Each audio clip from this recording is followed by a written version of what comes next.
il a penché vers moi son oreille, et je le chanterai toute ma vie.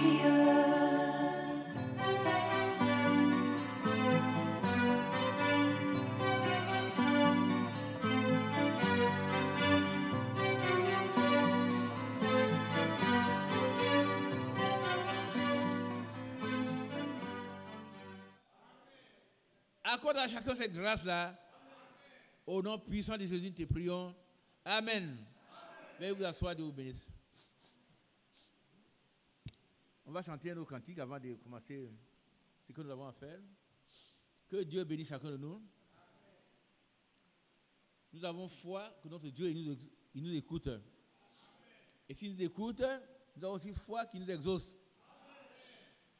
Tout ce que nous demandons, conformément à sa parole, à sa volonté, il nous l'accorde. Ce n'est qu'un problème de temps. Amen. L'apôtre Paul dit que personne ne se décourage. Que personne ne se décourage.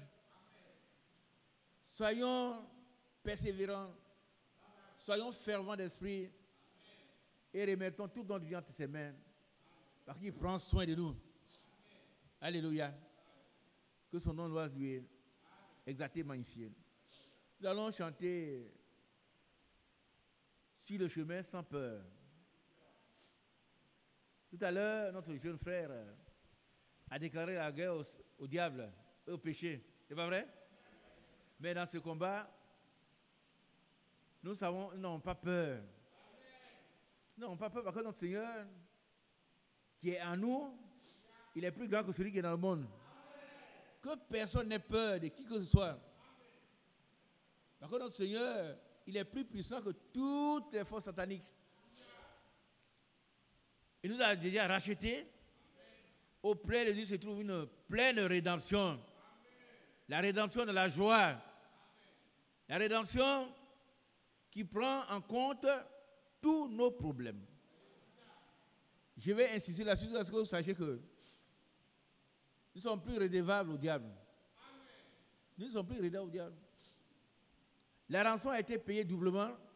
Et quand nous venons ici, c'est en tant que des gens libres. Amen. Vous devez comprendre ça.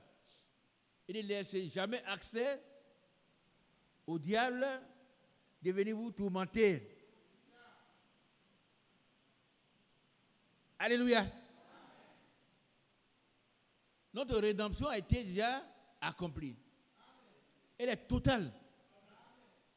Peut-être nous ne voyons pas souvent, mais nous n'avons pas besoin de voir quoi que ce soit. Nous n'avons pas besoin de voir quoi que ce soit, nous avons besoin de croire. C'est tout. Nous n'avons pas besoin de voir, nous avons besoin de croire. Que la rédemption est totale. Elle prend en compte tous les effets rédempteurs, tous les effets rédempteurs. Et dans chaque nom de Jésus-Christ, il y a une puissance. Et la puissance de Dieu, la parole de Dieu devient une puissance à celui qui croit. Les promesses sont faites pour nous. Il y a des promesses, il y a des centaines de promesses pour tous les domaines dans lesquels nous nous trouvons. Des centaines. Elles sont faites pour nous. Elles s'accomplissent pour ceux qui croient. Nous devons comprendre ces choses, afin que nos réunions ne soient pas des rassemblements ordinaires. Mais nous puissions être transformés à l'image de Jésus-Christ. C'est important que nous puissions être connus de Dieu. Qu'est-ce que ça voulait dire?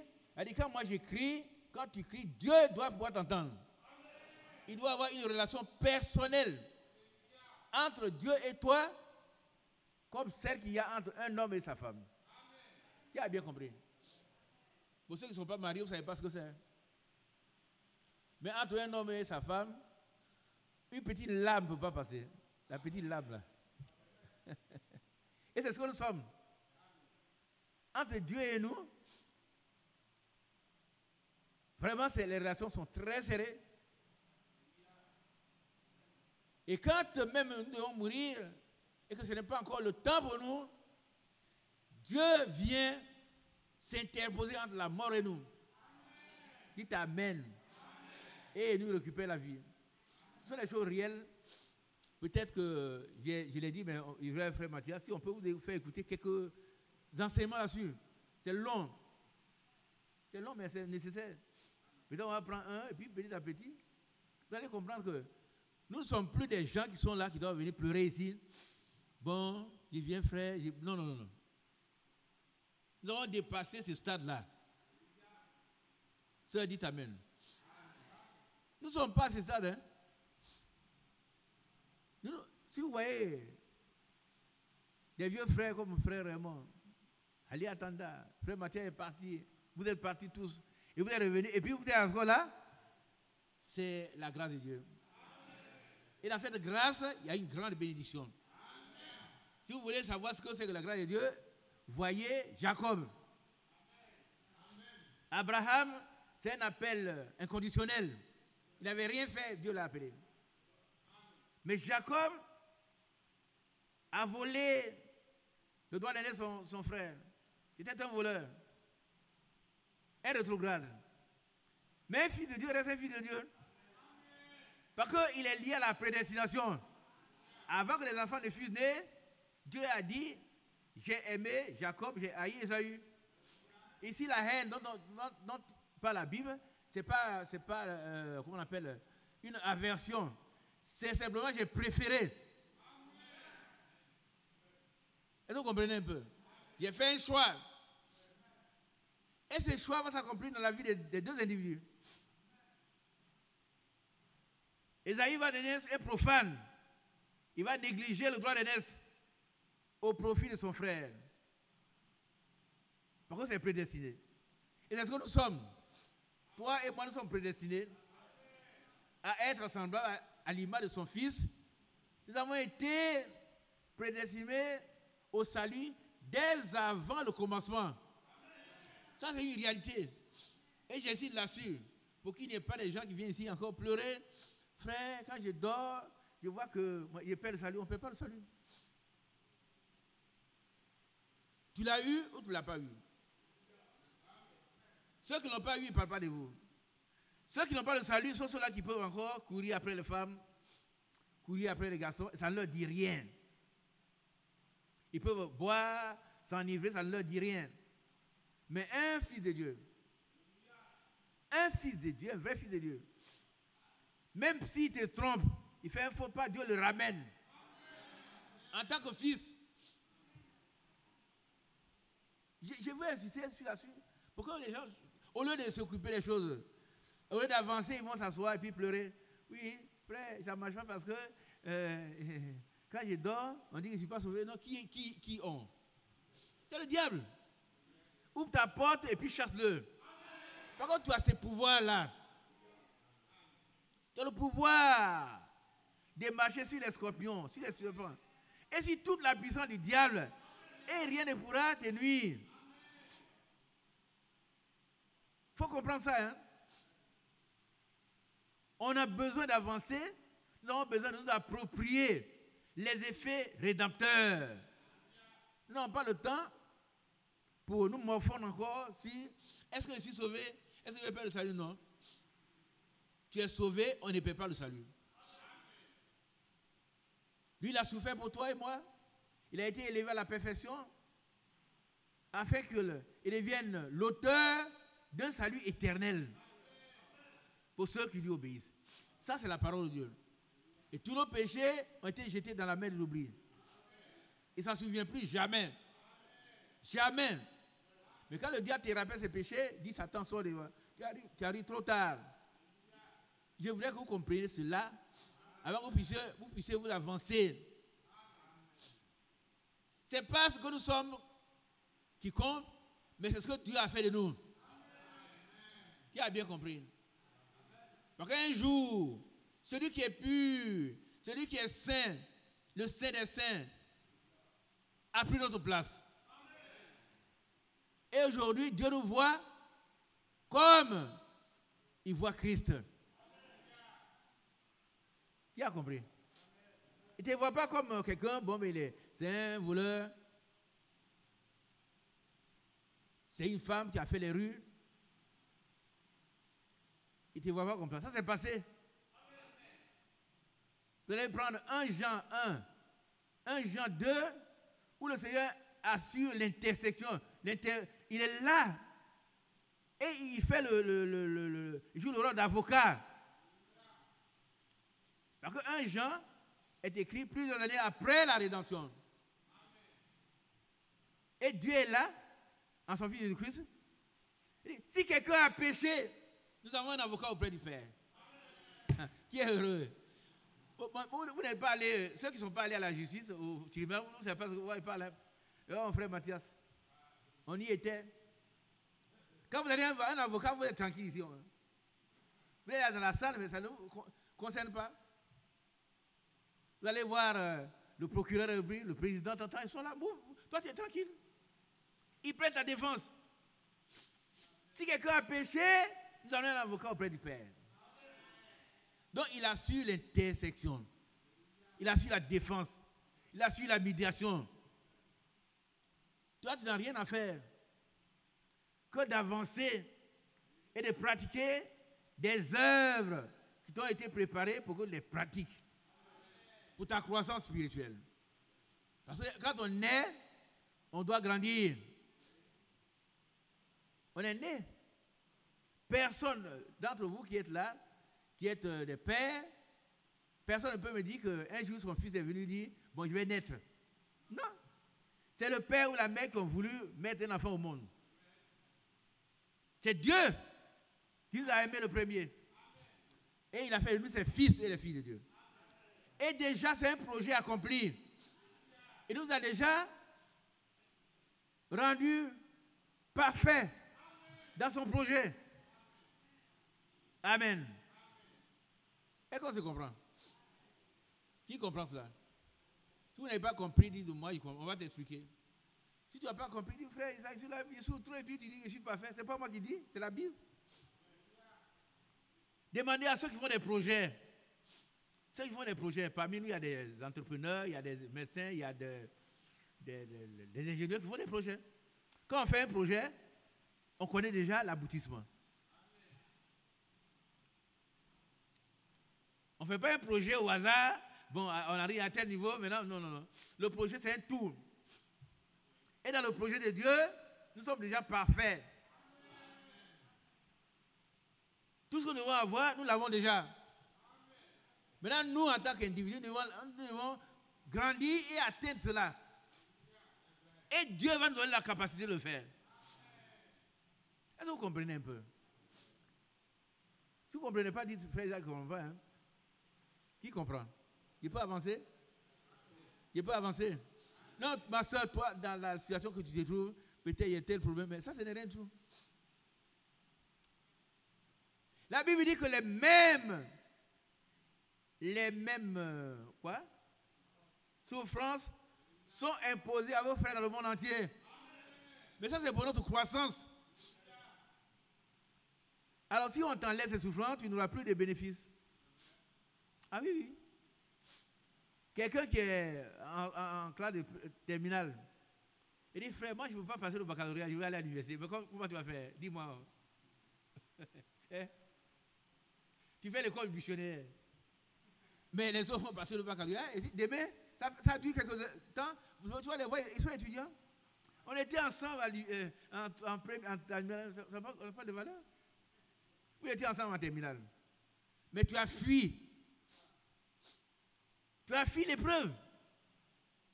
Il faut un test de passage. Alléluia. On ne fuit pas l'épreuve. On se soumet à l'épreuve. Et comme Dieu a le pouvoir de nous rendre capables d'accomplir sa parfaite volonté, de faire ce qu'il veut que nous fassions, nous allons arriver. Nous allons arriver. Hein? Ce que je suis en train de dire n'a rien à voir avec les incrédules. Il y a des gens qui ne croient pas à ce que je suis en train de dire. Ça, ils ont choisi. Ils peuvent faire ce qu'ils veulent, peuvent vivre comme ils veulent, mais un chrétien ne vit pas comme il veut. Il vit comme Dieu veut. Et ce que Dieu veut, c'est notre sanctification. sans laquelle personne ne le verra. Mais Dieu lui-même, par un seul sacrifice, il a amené à la perfection ceux qu'il a déjà sanctifiés. C'est la Bible. C'est Hébreux chapitre 10, c'est quoi? N'est-ce pas? Il faut accepter. Maintenant, si vous voulez raisonner, le raisonnement, c'est l'ennemi numéro 1. Ah, mais moi, frère Isaac, moi, est-ce que je suis parfait? Ça, c'est ton problème. Moi, je suis parfait. Toi, tu peux voir, moi, mon nez qui est ceci, comment il passe, c'est pas bon. C'est toi qui. Mais moi, Dieu me voit parfait. C'est ça qui est important pour moi. C'est ça qui est important pour moi. On va lire ce passage-là, et puis on va chanter avant d'entamer le. Alors, Hébreux chapitre 10. Ouais. Mais bien aimés sœurs, frères, soyons attentifs.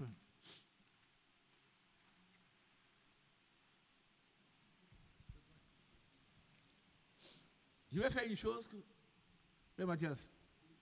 Il y a des sujets de prière, tout ça, qu'on va donner. Des sujets de prière, on va donner ça à Léopold, tout à l'heure. Il a vu quelque chose? Hébreux. Allez-y, lisez ça pour moi, pardon.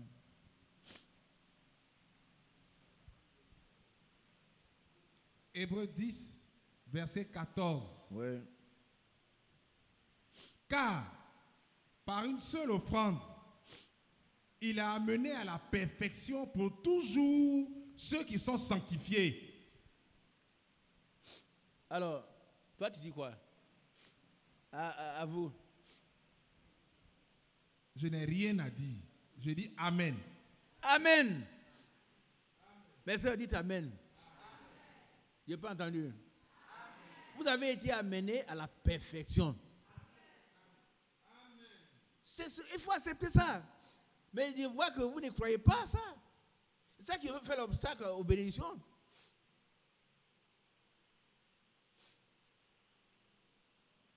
Vous savez, quand on est héritier, c'est qu'on appelle,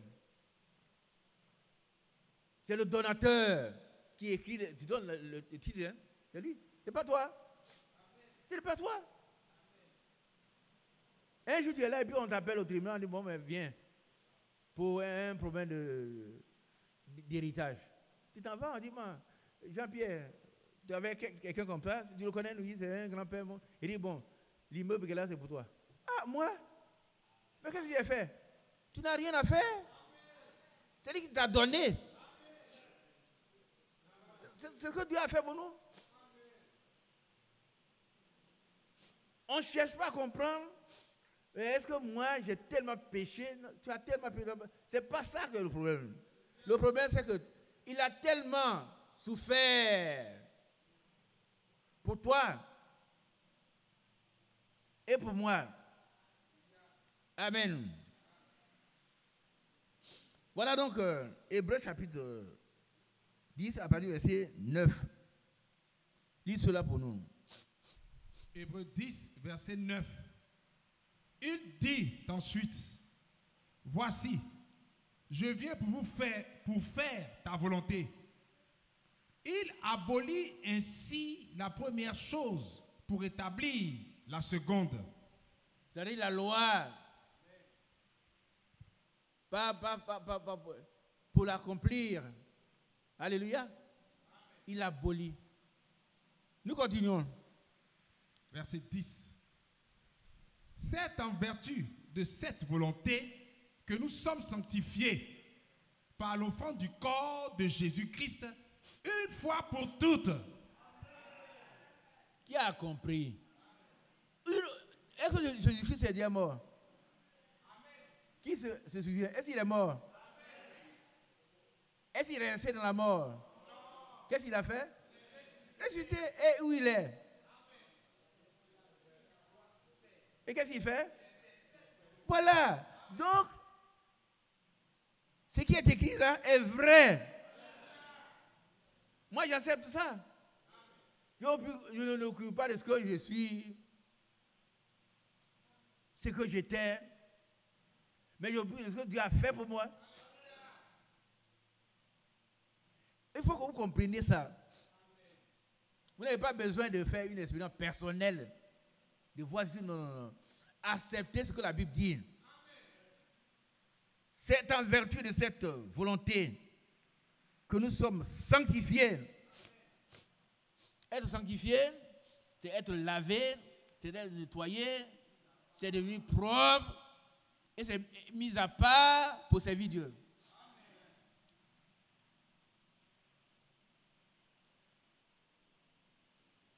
Si nous étions des buveurs d'alcool, on en finit avec ça. Des coureurs de jupons, c'est fini. Ceux qui font les rues, aussi c'est fini. Mais qui a mis fin à ça? C'est Jésus.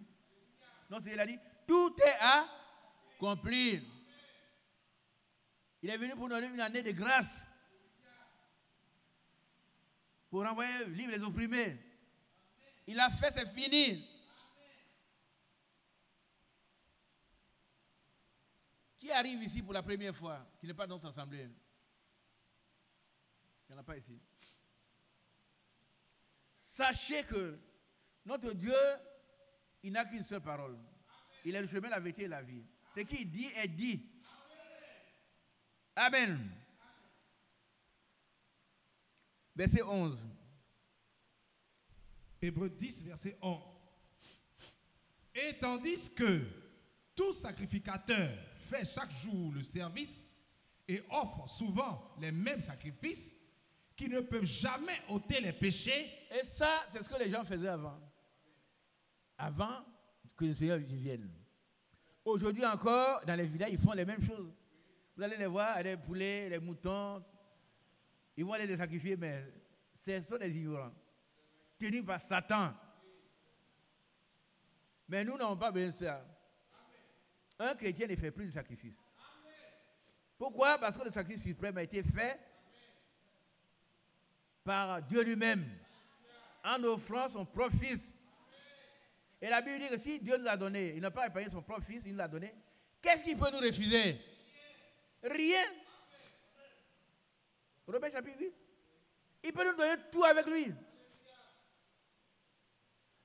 Quand vous voyez la grandeur de qu'on appelle ça, la rédemption, vous restez tranquille.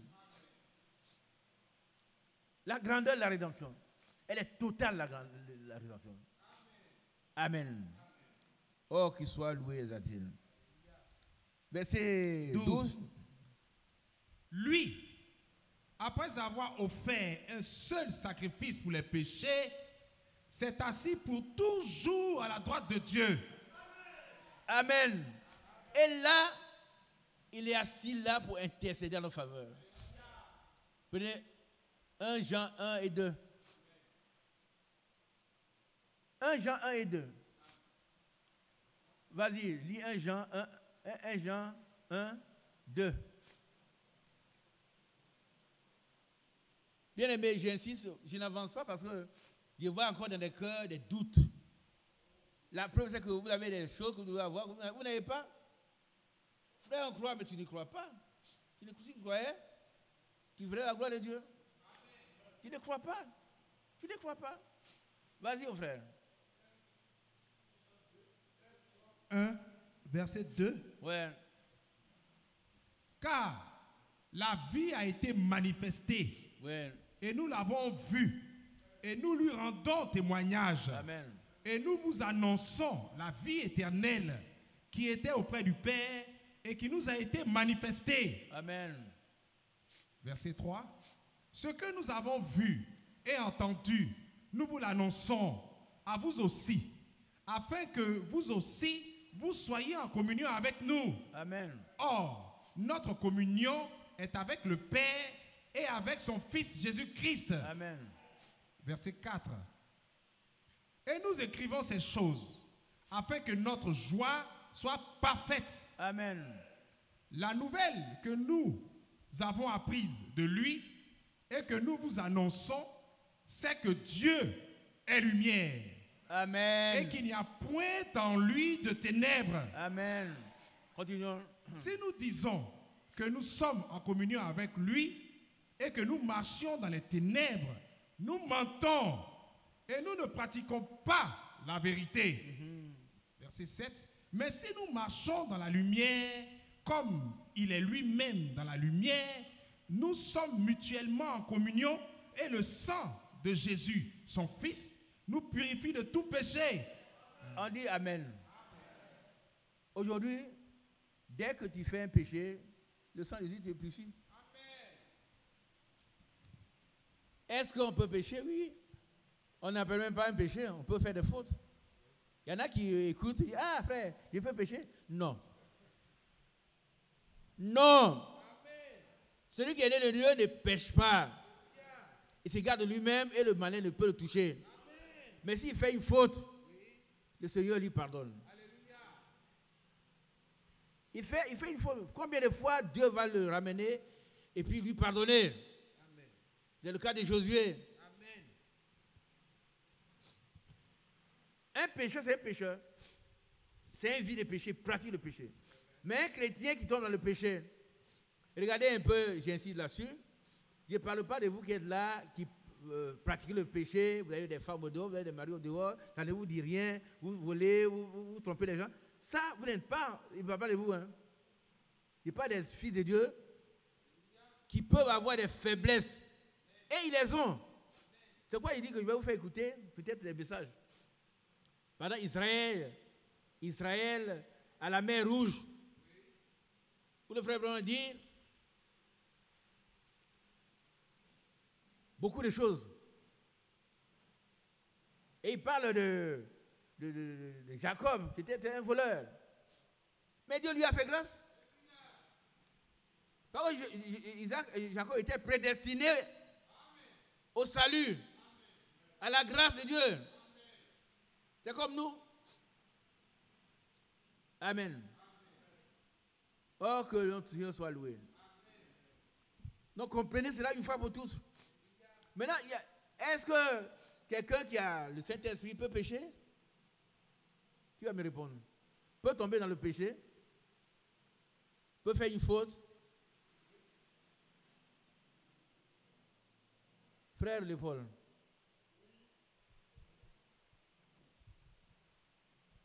Comme l'apôtre Pierre. Comme l'apôtre Pierre. Mais Pierre n'était pas un pécheur. Non. Est-ce que vous comprenez? Qui comprend ça ici? Pierre n'était pas un pécheur. Il ne faut pas confondre les choses. Amen. Pierre, c'est lui qui a ouvert le ciel le jour de la Pentecôte.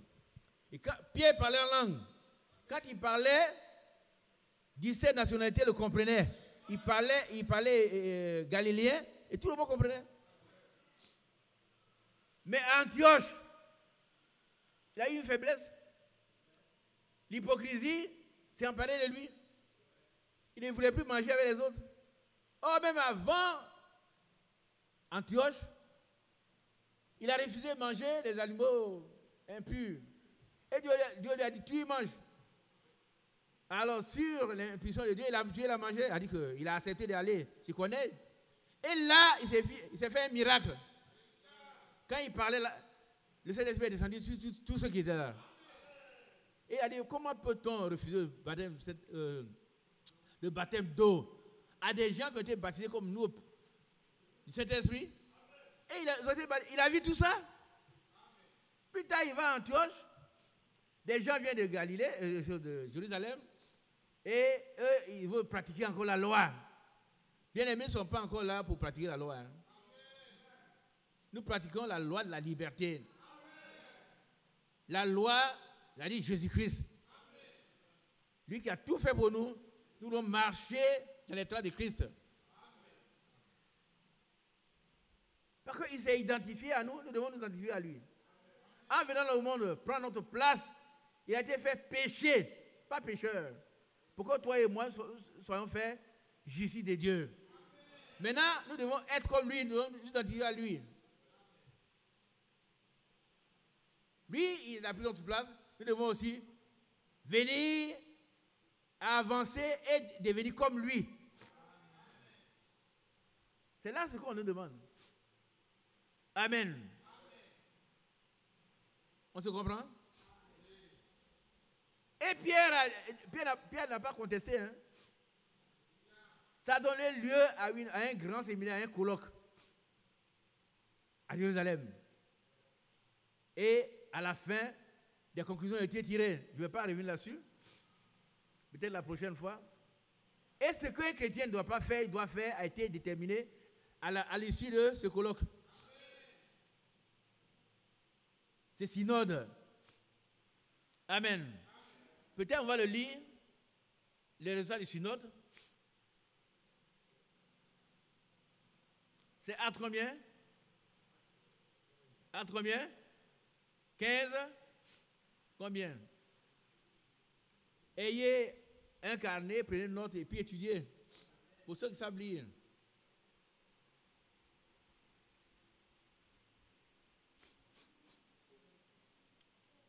Alors, 15, verset combien? 28. À vous, dépêche-toi. Acte 15, verset 28.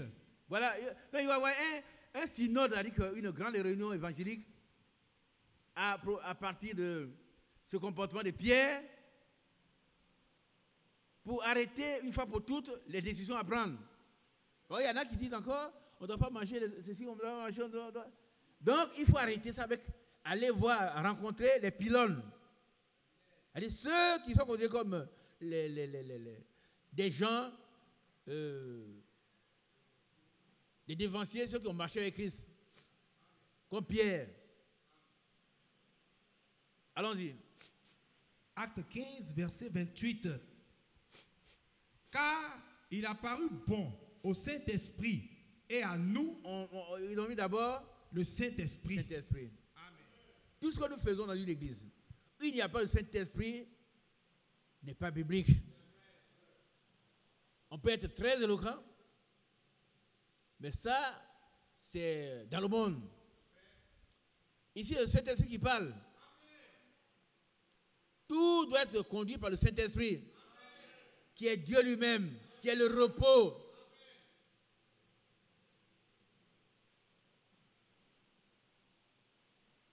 Reprends ces phrases. Acte 15, verset 28. Car il a paru bon au Saint-Esprit et à nous. Voilà. Après la réunion de Pierre, de Jacques, de tous ceux qui sont venus d'Antioche, rencontrer ceux qui sont à Jérusalem, ils ont tiré une conclusion. Le Saint-Esprit qui a conduit. Si nous faisons des réunions ici, le Saint-Esprit doit conduire. Vous pouvez entendre une voix qui vous parle, mais ça doit être la voix du Saint-Esprit, sinon rejetez-la. Toute voix n'est pas la voix de Dieu. C'est pourquoi la Bible dit que nous devons donc éprouver tous les esprits. Pas dire, frère, j'entends une voix, mais on entend là. Moi aussi, j'entends, tout le monde entend la voix. Le Seigneur Jésus-Christ a entendu cette voix-là jusqu'à la fin de sa vie. Jusqu'à la croix, il entendait encore la voix. C'était la voix du diable. Donc on ne prend pas toute voix, dire, j'entends des voix, Dieu me parle. Mais tu dis quoi? Ce qui te dit, ce n'est pas la parole de Dieu, tu jettes. Ce que Dieu te dit, dans tes oreilles, ça doit correspondre à ce qui est écrit. Sinon, ce n'est pas la voix de Dieu. Et ce qui n'est pas la voix de Dieu, c'est la voix du diable. Il n'y a pas une voix intermédiaire. Ça n'existe pas. Est-ce qu'on se comprend? Donc, rejetons tout ce qui n'est pas de Dieu. Librement. Hein? Librement. Amen. Continuons, frère. Acte chapitre 15, verset 28. Car il a paru bon au Saint-Esprit et à nous. Nous venons en second lieu. Amen. Moi, ici, là, je suis même pas indispensable. Amen. Amen. Sans moi, l'église continue. Amen. Si moi, je suis pas là, ça continue. Amen. Conduite par le Saint-Esprit. C'est lui qui a donné sa vie pour que l'église naisse. Il s'est acquis cette église par son propre sang. Aucun homme ne peut le faire. Aucun. Personne. Comme on dit, mais chacun se cherche. Ouais, c'est lui seul. C'est quoi la gloire doit revenir? À lui seul. Il ne partage pas sa gloire avec quelqu'un. Jamais. Si on comprend les principes bibliques fondamentaux, alors on peut vivre avec Dieu. C'est exactement comme entre les frères, un frère qui quelque part il vient chez toi, vous habitez ensemble, mais vous devez vous entendre. On ne vient pas et puis on ne fait pas ce qu'on veut. On vient et puis on s'entend, on s'accorde sur les principes de la maison. Amen. Et qu'on se comprend. Et cette maison, c'est la maison de Dieu. Et nous-mêmes sommes la maison de Dieu. Que son nom soit loué et exalté. Ce sont les choses profondes. Je voulais que vous compreniez une fois pour toutes. Écartez la voix du diable quand vous l'entendez. Sans peur. Sans peur. Parce que lui, il ne peut rien vous faire. Rien. Parce que celui qui est en vous est plus grand que lui. Il vient pour effrayer, terroriser. Il vient pour égorger, détruire. Mais le Seigneur, il vient pour donner la vie. Et la vie en abondance. Et ses fils, ceux qui ont été appelés, ne suivront jamais un étranger. Pourquoi? Parce qu'ils connaissent la voix de leur maître. Ils ne suivront pas un étranger. Hein? Jamais, jamais, jamais. Allons-y, frère. Acte 15, verset 28. Car il a paru bon au Saint-Esprit et à nous de ne vous imposer d'autres charges que ce qui est nécessaire. C'est qu'on va lire là. Si vous ne savez pas ça, c'est ça qui est nécessaire pour un chrétien. C'est écrit dans la Bible. Et ça, c'est à l'issue d'un grand synode. Allons-y. Verset 29. Savoir. 2 points. De vous abstenir des viandes sacrifiées aux idoles. Ça, c'est la première des choses. C'est-à-dire que si vous allez au village, ils sont en train de faire leur sacrifice. On a tué un mouton gras, un bœuf gras. Vous avez vu de vos propres yeux, ne mangez pas. Ne mangez pas. Hein? Ne mangez pas. Et ça, dans toutes les régions, chez moi, ça existe. On appelle ça bavère. C'est-à-dire que c'est la nourriture de l'enfant. Vous avez perdu quelqu'un, et puis vous êtes au funérail, à 4h du matin, on se réveille tous les gens proches. Et puis vous vous rasez la tête, et puis on fait un repas avec l'animal qu'on a tué, et puis on va donner la part à celui qui est mort. Oui. Et puis vous, c'est la séparation, quoi. Vous mangez votre part. Un chrétien ne fait pas ça. Un chrétien ne fait pas ça. Il ne mange pas bavère. Il va entrer en communion avec les démons. Qui a compris? Et puis, il y a eu des funérailles au village. Ils ont tué un bœuf. Par contre, on tue un bœuf pour ces funérailles-là. Vous allez dans nos villages, pendant qu'on fait les funérailles, il y a une queue de bœuf suspendue. Il y a des appartements et puis une queue de bœuf. Il y a des bœufs qu'on a tués, mais il y a une queue de bœuf qu'on suspend. Mais ça, c'est le bœuf qu'on a tué. Ils ont fait une libation. Ils ont adoré le cercueil avec le fusier. C'est qu'on a suspendu là. Alors, il ne faut pas manger. Il ne faut pas dire, mais je ne sais pas, tu sais, tu as vu. Tu dois t'abstenir des animaux, de la viande sacrifiée aux idoles. Maintenant, si tu vas au marché, tu vas acheter toutes les viandes, tu es libre de les acheter. Maintenant, si on te dit, ah, vous, ça là c'est sacrifié aux idoles, tu n'achètes plus. Si tu vas chez un camarade, il t'invite à manger, il ne faut pas demander, hey, votre sauce, c'est bien, mais est-ce que c'est un animal sacrifié aux idoles? On ne fait pas ça. Ce n'est même pas correct. Ou tu manges ou tu ne manges pas. Si tu sens que bon, c'est douteux, tu ne manges pas. Sans explications. Ou bien tu manges, si tu veux manger, mais tout ce qui n'est pas le fruit, conviction et péché. Il ne faut pas manger le péché. Si tu n'es pas convaincu que c'est bon, tu ne manges pas, c'est tout. Et puis tu es libre. Mais il ne faut pas aller demander, votre viande là, avant tu en as fait, c'est pas ça? Non, ce n'est pas Jésus. Et l'apôtre Paul dit de manger tout, mais si on vous informe, ne mangez plus. Donc le royaume de Dieu, ce n'est pas le manger, le boire. Non. Amen. Romains chapitre 14. Est-ce que vous comprenez un peu? Donc on doit s'abstenir de quoi? Pieds aux idoles. Voilà. Qui a compris? Si tu avais mangé ça avant, tu ne manges plus. Il ne faut pas dire, moi je vais manger, je n'aurai rien. Non. Si tu manges ça, tu contredis la parole de Dieu.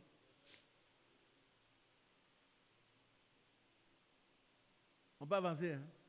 Vas-y mon frère. De s'abstenir des viandes sacrifiées aux idoles. Première chose. Du sang. Du sang. Du sang. Qui a vu un film sur les Abigis? Vous ne voyez pas beaucoup de choses. Hein? La semaine dernière, il y a eu le 10 prix. Qui a vu ça? Les autres n'ont pas de télévision. Hein? Cette semaine, où ils tuent les animaux avec leurs dents. Ah oui, oui, moi j'ai vécu ça pendant 4 ans. J'étais à Yaoubou. Et là, ils tuent les animaux avec leurs dents. Ils ont tué un chien. Et le téléspectateur, il dit qu'il ne voulait pas montrer ça. C'est trop. Il ne peut pas nous montrer ça. Comment on l'a tué? Le chien, là, il prend leurs dents. Tue-le. Et puis le sang, ils boivent le sang. Ouais, le sang, frère.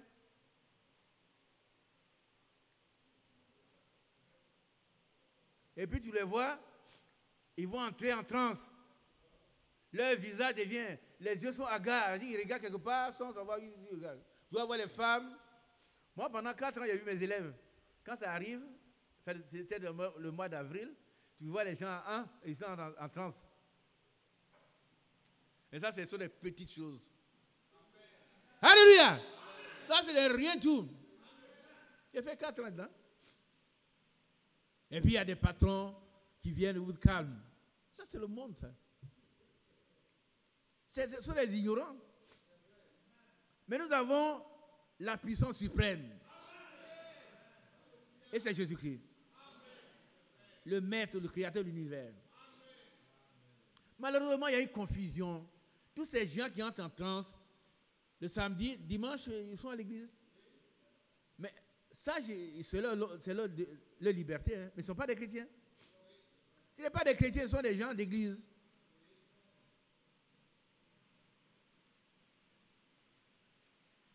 Et tu vas les voir, c'est piqué le ventre, le sang sort.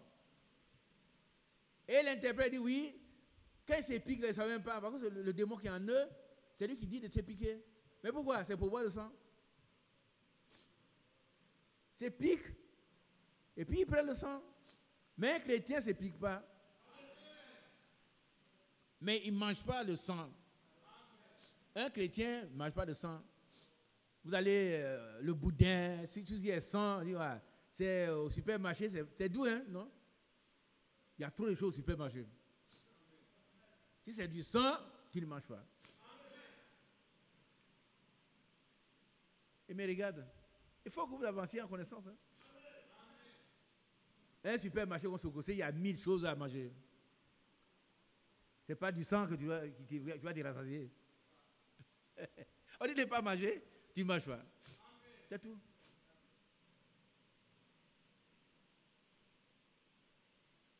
On continue. Des animaux étouffés. Voilà. Ça fait l'objet de beaucoup de contestations. Il y a des frères qui disaient, frère, est-ce qu'un éléphant, on peut l'étouffer? Ça, c'est pas pour eux. On était avec un frère balayer. Est-ce qu'un éléphant, on peut l'étouffer? Vous voulez manger des animaux? On ne parle pas d'éléphant. Si l'animal a été étouffé, des gros agoutis qui sont sur la route là, Vous allez voir un agouti, son ventre est gros et puis son cou est serré, il a été étouffé. Alors on vient fraîchement, il ne faut pas acheter. Mais si vous attrapez un agouti qui a lutté, une patte arrachée, le sang a coulé, vous pouvez le manger. C'est comme ça. Nous avons souffert de cela depuis 1972. C'était des discussions, mais ceux qui ont marché dedans, on continue à marcher dedans. C'est la parole de Dieu. Hein? Continuons. Et de l'impudicité. L'impudicité revient toujours, parce que le péché d'impudicité, c'est un péché fondamental. Ceci a fait tomber le monde entier. Aujourd'hui, s'il y a un cimetière, c'est à cause de l'impudicité. À cause du péché d'Ève avec le serpent ancien. Amen. Donc c'est très grave, un péché très grave. Si vous allez chercher des garçons et des femmes, vous allez beau être dans le message, vous êtes en dehors de la volonté de Dieu. En dehors de la volonté de Dieu. Continuons. Et de l'impudicité, choses contre lesquelles vous vous trouverez bien de vous tenir en garde. Amen. Adieu. Adieu. Voilà l'essentiel pour nous. Ça, c'est pour des gens qui sont déjà sauvés. Maintenant, vous allez avoir. On a discuté pendant des années. On a compris. Si vous voulez manger ce que vous voulez manger, mangez-le. La dernière fois, le frère Franck le disait par rapport au vaccin. Laissons chacun libre. Amen. Il dit que lui, eux, ils l'ont fait. Ils devaient voyager, donc ils ont obéi. N'allez pas manger, c'est ce qu'on dit de ne pas manger. N'allez pas vous mettre sous l'impudicité. Vous allez avoir de la malédiction. Eh bien, un vrai chrétien ne le ferait pas. Un chrétien n'a qu'une femme. Dites Amen. Encore. Et encore. Et il doit connaître des femmes pour sa femme.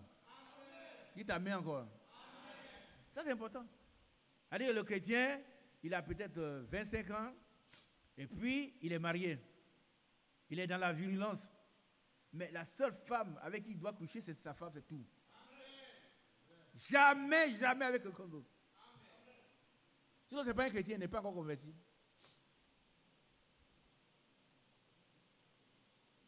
S'il peut dire, frère, si je vais au travail, ta secrétaire, elle vient mal habillée, tu la mets au dehors. Parce qu'elle vient pour te tuer. Elle vient pour te tuer.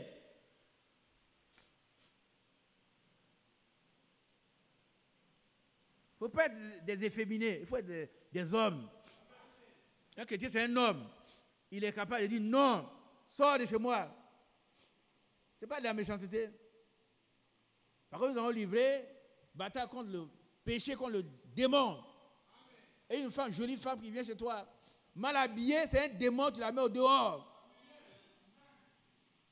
Qui a compris? Mais si elle prend le nom de sœur, elle vient chez toi, dit sœur, ne viens plus chez moi comme ça. Ah oui, il faut lui dire ça. Si elle est mal habillée, tu vas en arrière, tu ne la regardes même pas, tu ne mets même pas une sur elle. Et puis tu la chasses. Oh, le diable l'a envoyé pour te troubler. Le diable vient pour te troubler. Il ne faut pas accepter une soeur à des endroits, à des moments, à des heures tardives. Qu'est-ce qu'elle a fait toute la journée? Frère, je vais dormir ici, je vais dormir en bas. Toi, non, jamais. C'est un piège du diable. Tu l'acceptes de chez toi, toi tu quittes la maison. Qui a bien compris? Qui a bien compris? Sœur, bon, quand tu ne sais pas où aller dormir, d'accord, prends ma maison. Moi, je vais ailleurs. Mais dormir en haut, dormir en bas, là, on ne fait pas ça. Et vous avez compris? Qui a compris? Dieu va donner la force de faire ce que je suis en train de vous dire. Je suis arrivé dans un village, dans une ville, une grande ville, hein, que je ne vous nomme pas. Et puis, quand je venais, je dormais avec le frère. Un frère, un frère vrai spirituel. Ce n'est pas des choses impraticables, hein. Je les pratiquais par la grâce de Dieu. Je suis couché et il y a des jeunes frères qui sont chez le frère en question, qui étaient encore au salon en train de travailler. Et puis quelqu'un entre et il referme la porte. Bra. Comme j'ai l'habitude de... Quand je voyage, je suis habillé comme vous voyez là, je me couche comme ça. Hein. Je ne suis pas chez moi. Si on dit, oh, sauvez-vous, je suis déjà chaussé. Je me déshabille pas comme je ne suis pas chez moi. J'étais couché comme ça. Et puis quelqu'un entre dans la chambre, bra. Et puis la personne éteint la lumière. Il dit, qui est-ce? Frère, c'est moi. Frère, c'est qui? C'est la femme du frère. La femme du frère. Et qu'est-ce que tu vas faire? Elle vient se coucher. Comme il dort avec son mari, elle va dormir en bas. Et puis, je suis sorti, j'ai pris un bagage, je m'avais la nuit là. Je suis responsable. Hein? Je n'ai pas dit comme c'est l'avenant. Je suis à bon, tu vas dormir ici, d'accord. J'ai pris mes affaires et je suis sorti. Je m'avais la nuit. J'ai le thème. Elle me poursuit maintenant. Frère, je vais dormir ses enfants au dehors. Je dis, ah bon? Il y a chez les enfants, puis tu vas suer ma réputation.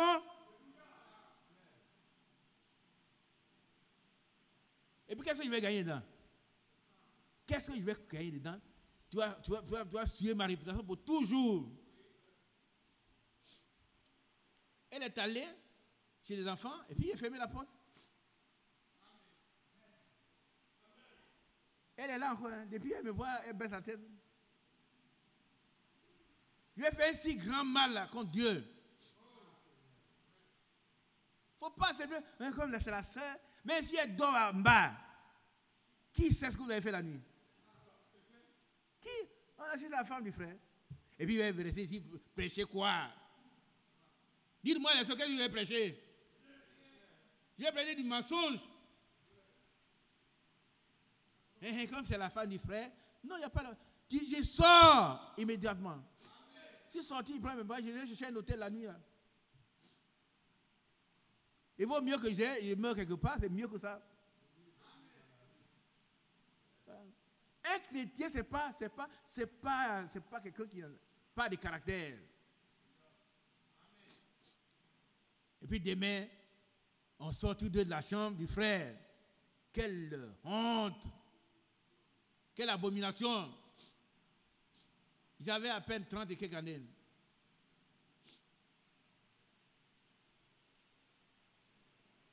Frère, je ne me prêche pas, mais je vous dis ce que le Seigneur a permis que je fasse. Et vous pouvez le faire.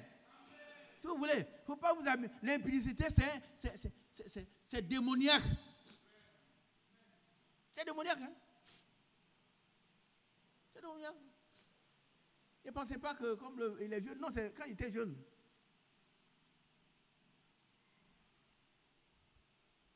Depuis l'âge de 24 ans, une femme que je connaissais avant est venue me troubler. Quand j'ai cru, j'avais à peu près 24 ans, et puis elle est venue la nuit, je la vois, elle entre, elle se déshabille. Qu'est-ce que tu fais? Non, elle va dormir ici. Moi, oui. Non, je suis converti. Et avant, tu n'étais pas converti? Non. Il y a eu des choses différentes. Aujourd'hui, je suis converti. Et puis la nuit, là, elle veut aller se coucher, d'accord. Et on a lutté, je l'ai mise au dehors et j'ai fermé la porte. Oui, elle est partie, ça, c'est plus mon problème.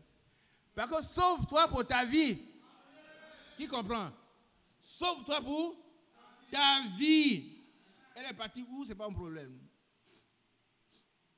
Et puis plus tard, notre frère Seka d'Atlanta qui est là, a perdu sa femme, la première femme. Il était en train de prêcher et je la vois dans la foule là, elle me regarde, baisse la tête et puis elle a fui.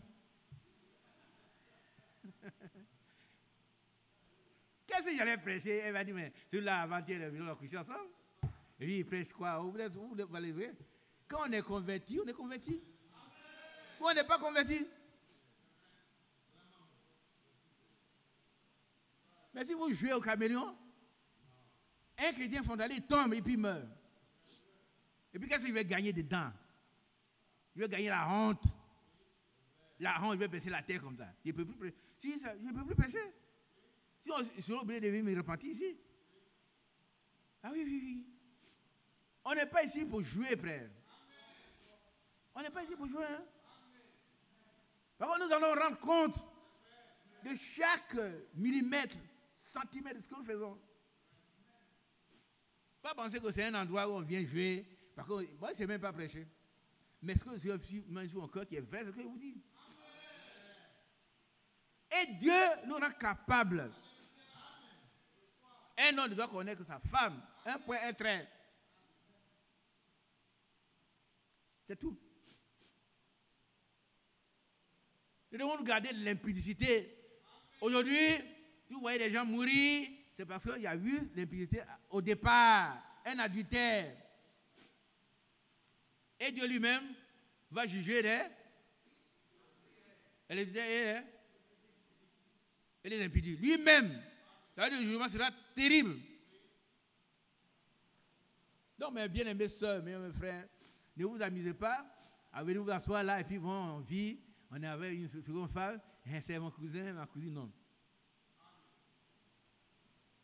Voyez un frère qui marche mal. Alors, toi, après ça, toi, vraiment, tu es pas mal, hein. C'est un démon. Gifle-le. Gifle-le. Gifle-le. Si quelqu'un se comporte, ça s'appelle un frère. Il fait ça, bien. Il va avoir des étincelles. C'est là qu'il a affaire à une fille de Dieu qu'on doit respecter. Ah oui, c'est comme ça. Gifle-le et mets-le dehors. Qu'est-ce qu'il prêche? Il prêche la parole de Dieu. On ne prêche pas de la plaisanterie ici. Gifle-le et mets-le dehors. En pleine nuit. Voilà. Tu dois te garder l'impudicité. Et si un démon vient te dire là, sauve-toi pour ta vie. On ne joue pas quand la sœur est venue. Non, pas une sœur. Ce n'est pas un frère. C'est un démon. Le démon ne viendra jamais avec ses cornes. Hein.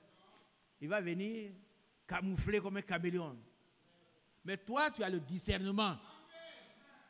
Le discernement, c'est Dieu te donne la capacité de distinguer ce qui se passe. Et de savoir ce que c'est. Et de mettre de l'ordre. Amen. Hein? Et puis, une soeur qui vient, frère, bonjour frère. Une soeur, elle ne vient plus ici, m'a tapé comme ça 2 fois, elle dit, attention, la prochaine fois, ça va être difficile pour toi. Comment tu ne tapes pas comme ça, c'est ton mari. C'est ton mari. Et comme ça, non. Fais ça ton mari, pas avec moi.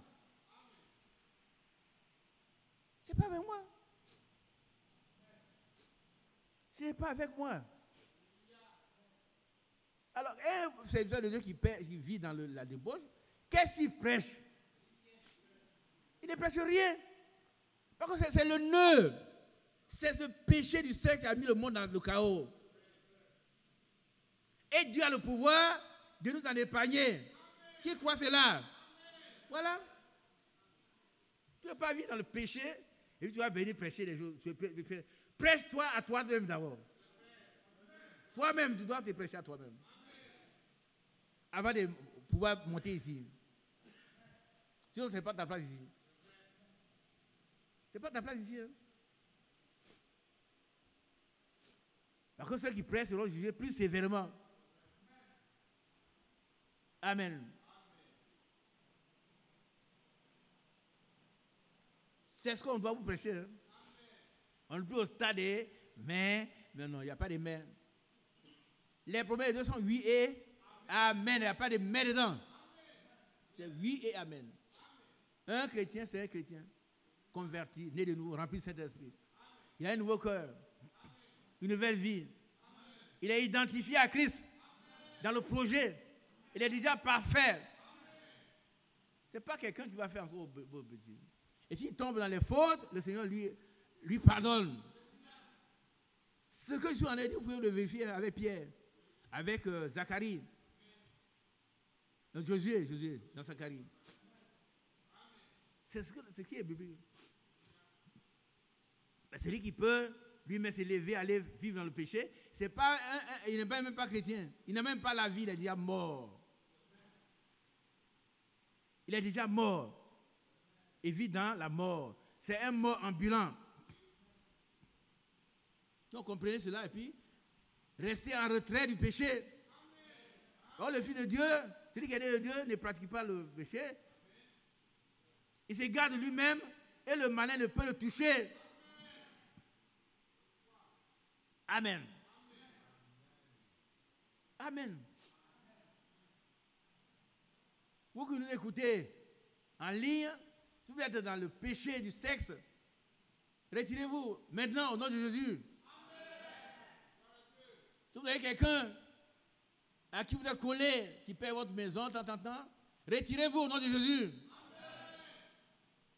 Il y en a qui, quelqu'un m'a dit, frère, tu sais comment quels sont mes problèmes? Il dit, mais je n'ai pas besoin de savoir tes problèmes. Moi, il y en a. Tu veux régler tes problèmes en devenant la maîtresse de quelqu'un, mais tu les aggraves. Tu les aggraves. Une femme, une fille de Dieu ne peut pas être maîtresse de quelqu'un. Non. Si tu es marié à quelqu'un avant de venir dans le Seigneur, tu es marié, c'est ton mari. On ne te dit pas de divorcer. Mais maîtresse à côté, là, il a sa femme, tu dois mettre fin. Il ne faut pas venir nous voir. Mets fin à cette mauvaise vie. Par contre, tu n'es pas dans la volonté de Dieu. Tu es à côté, tu es là pour troubler le foyer. Mets fin à cela. Amen.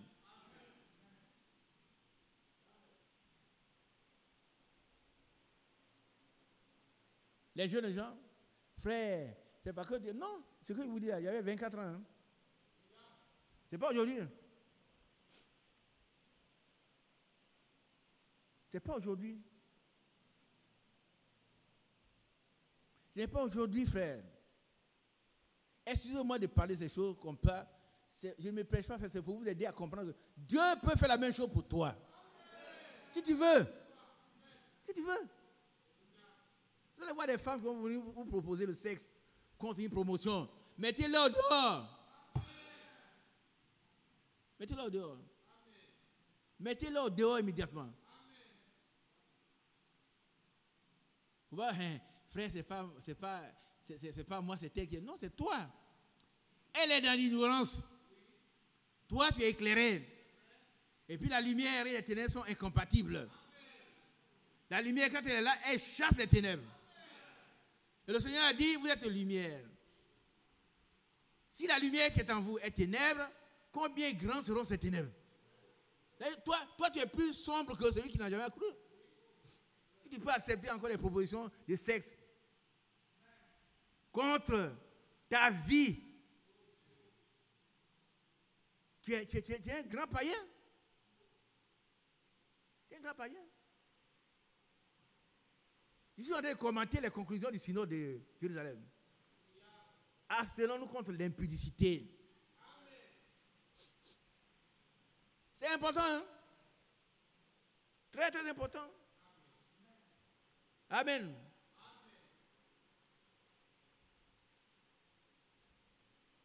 Très important. Et vous qui êtes mariés, depuis que vous êtes mariés, vous devez connaître qu'une seule femme. Votre femme. C'est tout, hein? Ça aussi, vous devez comprendre ça. Acceptez cela. Quand vous voyagez, vous allez faire un an ailleurs. La seule femme que vous devez appeler, saluer matin, soir, c'est votre femme. La seule femme qu'on doit avoir sur votre portable, la photo là, c'est votre femme. C'est tout. C'est tout, hein? C'est tout. Par contre, nous sommes en chemin. Nous sommes en train de partir. Et ici n'est pas un lieu de repos. À cause des grandes souillures, il y aura de grandes douleurs ici. Les vierges folles vont souffrir. Les vierges folles vont souffrir. Par contre, l'Antichrist va se présenter à elle pour leur faire beaucoup de mal. Mais avant cela, nous qui faisons partie de l'épouse, nous allons être enlevés. Donc celle qui était prête entrait et la porte fut fermée. Mais que nous sommes prêts. Quand la porte sera fermée, c'est terminé. Hein? Les autres seront dehors. Et dehors, il y a des grincements dedans. Dehors, ce sont des grincements dedans. Des douleurs, des pleurs. C'est maintenant que nous devons avoir non seulement notre vie remplie de cet esprit. C'est maintenant que nous devons nous laisser imprégner, imbiber, inonder par cet esprit. C'est maintenant que nous devons laisser chaque fibre de notre vie être remplie de cet esprit. C'est maintenant. Et avoir une cruche remplie de cet esprit. Parce que quand ils vont crier, bien-aimés, nos lampes s'éteignent. Donnez-nous un peu de votre vie. On dit non, il n'y en a pas suffisamment pour nous. On ne partage pas cela. Ça s'acquiert par la grâce du Seigneur. Maintenant, demain sera trop tard. Allez donc là où on va vendre, achetez de l'huile pour vous-même. Et quand elles sont parties, l'époux est arrivé. Ceux qui étaient prêts entraient dans la salle des noces et la porte fut fermée. Et nous attendons cela. La porte sera fermée. Nous allons entrer dans les noces de l'agneau là-haut. Alléluia. Et puis l'Antichrist va malmener ici les vieilles folles.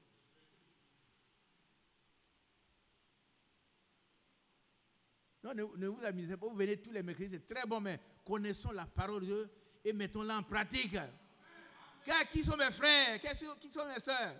Voici mes frères et mes soeurs. Car celui qui met la parole, qui écoute la parole en pratique, est ma mère, mes frères et mes soeurs. Qui a dit ça?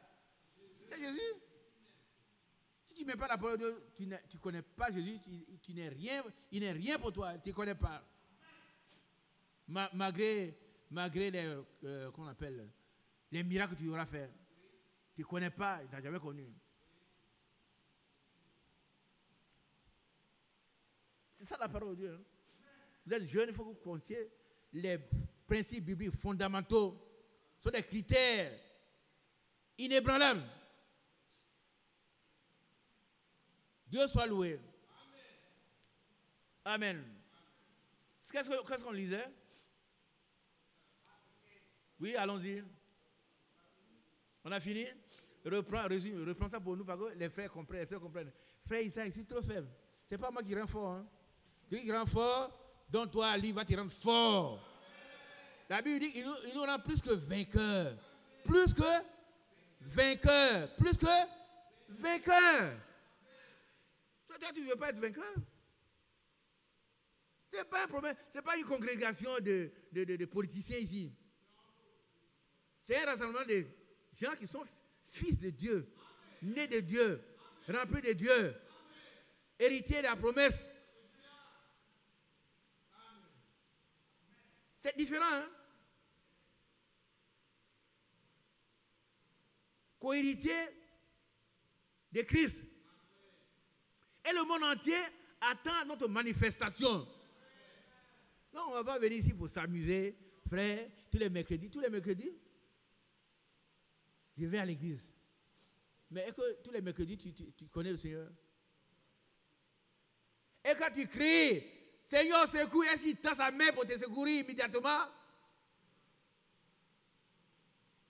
Comme il l'a fait pour Pierre.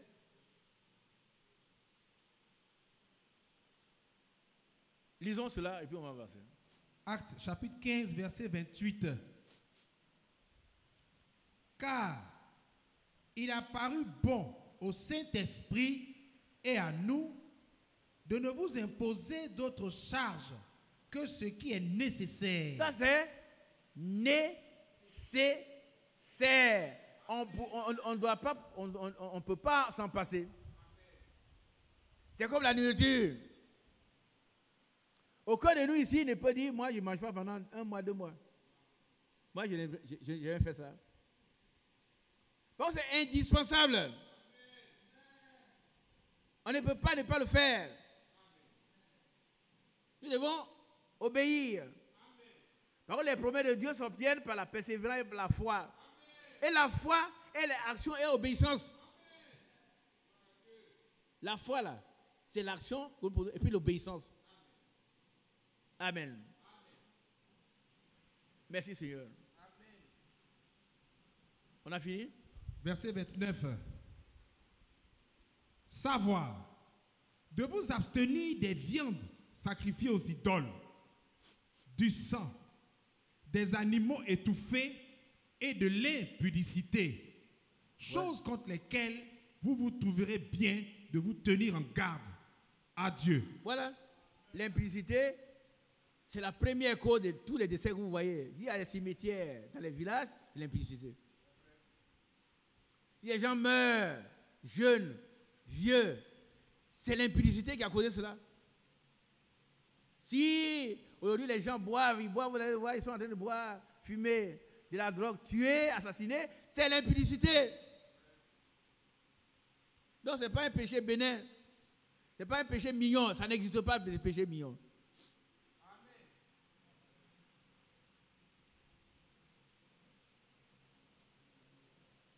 Si ton bras droit est pour toi une occasion de fuir, qu'est-ce qu'il faut faire?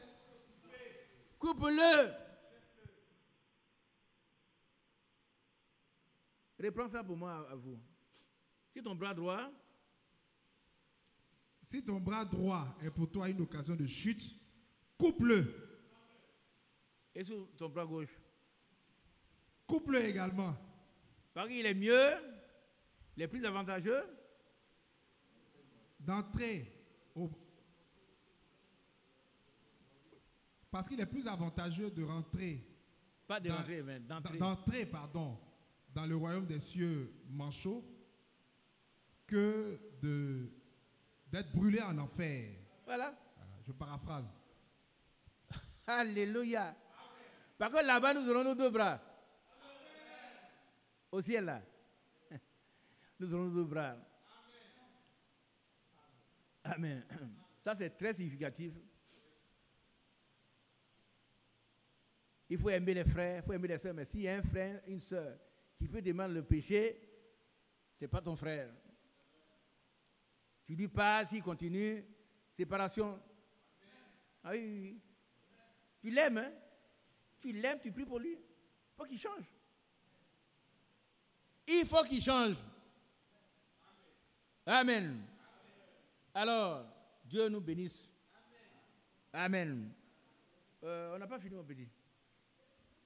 Nous revenons à Hébreux chapitre 10, verset 12.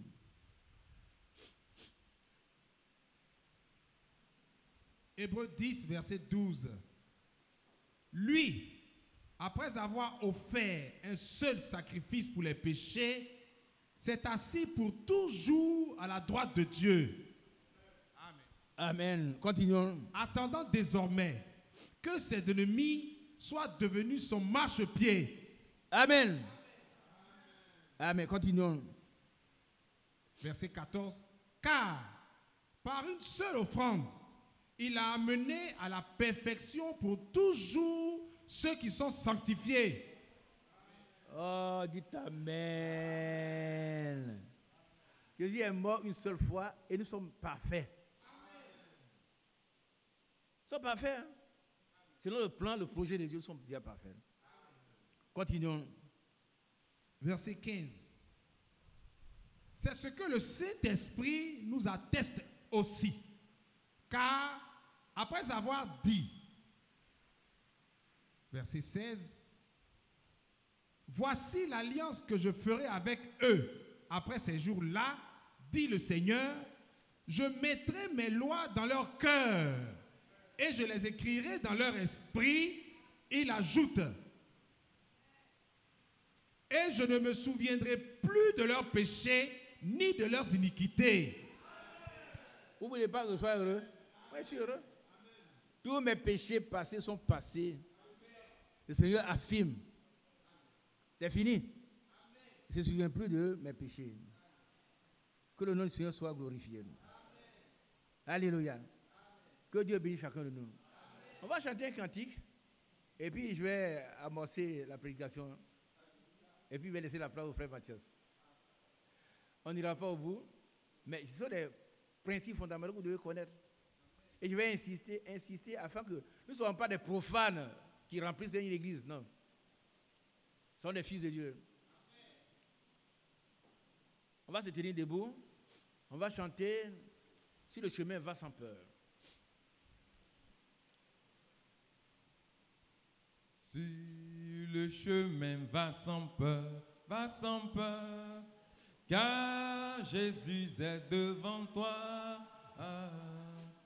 Jésus-Christ le Rédempteur, oh suis-le par la foi. Et si tu tombes, en chemin, mon frère, regarde à Jésus ton roi. Il est dans le lieu très saint, et il prie pour toi. Alléluia, maintenant saisis la main de ton Sauveur, car lui seul peut donner l'éternel bonheur. Il a donné sa vie sur la croix, oh suis-le par la foi. Alléluia, maintenant saisis la main de ton Sauveur, car lui seul peut donner l'éternel bonheur. Il a donné sa vie sur la croix, oh suis-le, sur le chemin va sans peur, mon frère, car Jésus est devant toi. Jésus-Christ le Rédempteur, oh suis-le par la foi. Et si tu tombes, en chemin, ma soeur, regarde à Jésus, il est dans le lieu très saint, il est dans le lieu très saint, et il prie Dieu pour toi. Alléluia, maintenant saisis la main de ton Sauveur, car lui seul peut donner l'éternel bonheur. Il a donné sa vie sur la croix, oh suis-le par la foi. Frère Mathias va prier. Frère Mathias, il va prier. Notre Père et notre Dieu, nous sommes vraiment très reconnaissants parce que nous avons par ta parole la ferme assurance que nos péchés sont pardonnés, nos iniquités sont expiées et que par cette seule offrande qui a eu lieu à Golgotha, nous avons été amenés à la perfection pour toujours. Et ainsi, Seigneur, nous comprenons que ces choses qui ont été mentionnées par ta parole comme étant vraiment importantes, indispensables, ô Dieu, à chacun de nous, tu nous aides. Amen. Par la nouvelle nature que tu as placée en nous par ton esprit, par ta parole, à ne plus jamais, ô Dieu, avoir affaire à ces choses, mais à nous en abstenir. Amen. Parce que tu dis, nous ferons bien de nous en abstenir. C'est pour notre bien que tu nous parles. Oh Seigneur, que tu corriges chacun de nous. Amen. Et que dans la suite encore, tu nous parles pour nous corriger, pour nous tirer de tout ce qui est embarrassant. Et que Seigneur, nous soyons des hommes complètement libres pour pratiquer la parole de Dieu de tout notre cœur, de toute notre âme, de toute notre foi, de toute notre pensée. Bénis ton serviteur et permets que, à ce que nous venons d'entendre, la chose nécessaire nous soit ajoutée. Amen. Et que nous puissions être dans de bonnes dispositions de cœur et d'esprit pour que nous puissions comprendre ce qui sera posé comme fondement pour que la prochaine fois, le développement soit encore fait et que nous soyons encore là pour entendre et pour laisser la parole nous sanctifier et nous amener à la perfection. Bénis ton serviteur, l'instrument, et bénis-nous, ton peuple, pour notre perfectionnement au nom de Jésus-Christ notre Seigneur. Amen. Amen. Veuillez vous asseoir. Que Dieu bénisse son frère, serviteur de Dieu. L'homme le plus heureux, c'est moi. Oui, oui. Et mon bien-aimé, il est au four et au moulin. Il est parti. Viens, mon frère. Passe là. Que Dieu te bénisse. Vous savez, quand on parle des ministères, les frères disent, oh, moi je suis un ministre. Mais ce n'est pas nous qui décrétons le ministère. C'est Dieu qui donne. Et quand, ce n'est pas pour glorifier un homme. Mais quand il voit ce que le Seigneur fait à travers cet homme, je suis heureux. Être ici et là, en même temps. On dit au four et au moulin, il revient et il dit prendre des congés. Il a dit, bon, viens me reposer un peu, au moins une semaine. Et il est encore là. Ça veut dire que Dieu lui a donné le ministère. Le ministère, ce n'est pas ici seulement, c'est partout. Et ne va pas celui qui veut. C'est poussé, c'est envoyé par le Saint-Esprit qu'on va. Et quand on est envoyé par le Saint-Esprit, on est en sécurité. Il nous donne la force, il régénère notre énergie et nous accomplissons la volonté du Seigneur. On va se dire debout, prier. Non, tu restes là. Levons-nous, on va encore prier. Dis merci au Seigneur pour ce ministère qui fait du bien. Il fait beaucoup de bien à cette église d'Abidjan et au monde entier. Au monde entier, parce que les frères appellent. Ah oui, oui. Un jour, un frère m'a appelé, il dit, frère, la conclusion que vous avez donnée, frère Mathias et toi, Messieurs, c'est Dieu qui établit les ministres pour le perfectionnement du peuple. Disons merci au Seigneur pour notre frère et que le Seigneur lui donne, continue de lui donner l'humilité qu'il lui a donnée et continue d'être amplement utilisé partout pour le bien-être de cette église et pour l'église dans le monde. Amen. Prions. Seigneur notre Dieu, notre Père, merci pour notre bien-aimé frère que tu utilises avec puissance. Partout, il va, tu rétablis sa force. Seigneur, tu remets ses forces.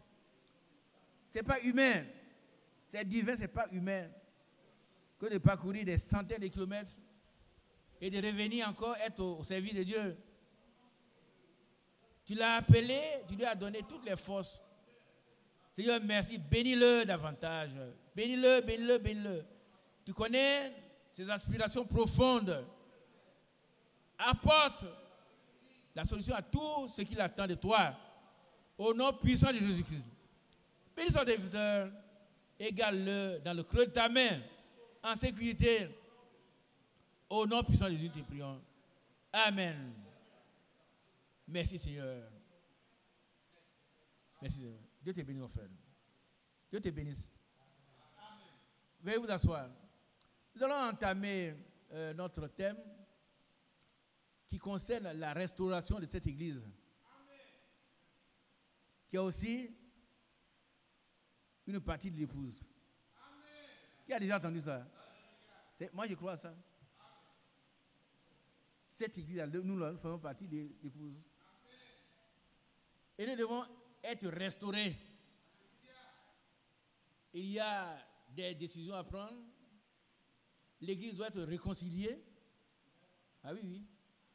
Il ne doit plus y avoir plusieurs églises dans cette maison. Dites Amen. Et nous devons beaucoup prier pour que ce que Dieu veut que nous fassions se fasse. Qu'il y ait une réconciliation. Parce que Dieu veut qu'il y ait une réconciliation. Et ce qu'il veut, c'est lui qui va le faire. Je suis trop petit, frère Mathieu est trop petit, aucun de nous n'est capable. Mais Dieu fera sa parfaite volonté, qui est de restaurer cette église. Afin que nous soyons un. Et il va le faire. Il va le faire. Ce n'est pas moi, il ne peut rien. Ni frère Mathias, ni frère. Mais il va le faire. Par contre, l'église de Dieu soit une seule église indivisible. Amen. Et il nous appartient de nous mettre à genoux dans ces jours qui viennent. Nous devons chacun chez soi penser à ces problèmes fondamentaux de la réconciliation. Amen. Que Dieu lui-même opère le miracle. Ça relève d'un miracle. Amen. Parce que c'est le diable qui vient pour diviser. Dieu rassemble. Alors nous sommes au temps où le Seigneur dit, rassemble mon peuple afin que je lui parle. Il n'a pas dit divise. Nous devons obéir aux injonctions de notre Dieu. Amen. Alors non, restauration de l'église d'Abidjan, l'église en Côte d'Ivoire, l'église dans le monde. Nous allons commencer par des moments de repentance. Alléluia. C'est que moi je n'ai pas fait de bien, je dois dire au Seigneur, c'est pas bon. Pardonne-moi. Amen. Je n'ai pas à chercher une raison quelconque. C'est Dieu seul qui a raison. Dites Amen. C'est lui qui a raison. Et chacun doit pouvoir se repentir ici. Ah oui. Devant Dieu. Ce n'est pas comme ça et puis donc c'est fini, non. C'est la repentance seule qui arrête la colère de Dieu. Il dit, repentez-vous. Donc chacun doit se repentir. Si j'ai mal fait, si je me tiens ici, c'est pour dire, ce que j'ai fait là, c'est pas bon. Alors, aujourd'hui, je reconnais que c'est mauvais. Donc, je demande pardon à Dieu. Je ne vais plus refaire. Ce que j'ai enseigné de faux, c'est faux. Parce que ce qui est faux est faux. Et celui qui se met sous un faux enseignement reçoit un mauvais esprit. Par contre, celui qui enseigne faux, il est sous une mauvaise inspiration. Qui comprend? Tu te mets sous un mauvais enseignement, tu reçois un esprit, une mauvaise inspiration. Et puis, il n'y a pas de pitié, il n'y a pas de problème, bon, comme son frère, non. C'est une maison de correction, de préparation, de repentance. Alléluia. Tout le monde doit pouvoir dire, moi j'ai mal fait à ce niveau. Donc voilà, j'ai fait ça, c'est pas bon. Aujourd'hui, je reconnais que j'ai mal fait. Voilà. Alléluia. Alors, nous allons lire le passage, Joël chapitre 1 et 2. Je vais m'asseoir. Et puis notre frère vous va lire Joël chapitre 1 et 2. Ensuite, si nous avons des requêtes, on va les redonner. On va les donner à notre frère Léopold. Toutes les requêtes. Et il va prier. Il va prier. Chacun a ses requêtes. Il va prier. Il va le faire. Mais nous allons lire déjà Joël chapitre 1 et 2. Moi, je m'assois. Mais quand on va arriver à la conclusion, on va faire une synthèse. On ne va pas perdre de temps parce que c'est une lecture.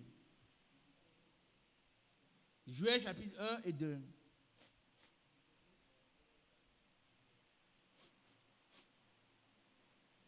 Suivons attentivement la lecture. Et puis après, frère Mathias va continuer. Il va diriger. Joël.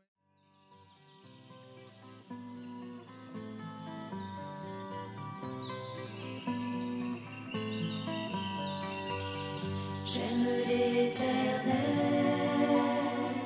car il entend ma voix. Il a penché vers moi son oreille, et je le chanterai.